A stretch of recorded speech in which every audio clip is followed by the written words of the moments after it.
Nu får du lige bagler. Ja, det er det træk. Masterstrækker. Udover at være ambassadør for selve arrangementet her, som han i pressemødet i går blev valgt til, så er Jackie Oliver jo altså en seværdighed i sig selv, udover den her meget fine Alfa Romeo, som han kommer til at køre i. Jackie Oliver er tidligere vinder af Le Mans. Det er den umiddelbare nævnelse, eller man kan nævne ham. Derudover så er det altså en stor af de mange tidligere Formel 1-kører, som er på stedet.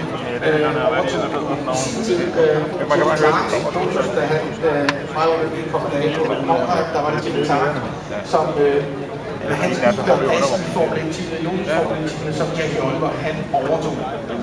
Han har været det, man kalder director på Silverstone gennem nyere tid også, og er altså en mand, som i ret højeste grad er nævneværdig i forbindelse med motorsport. Han lever hele tiden i en motorsport, en meget veltænkende, hyggelig og fantastisk ambassadør.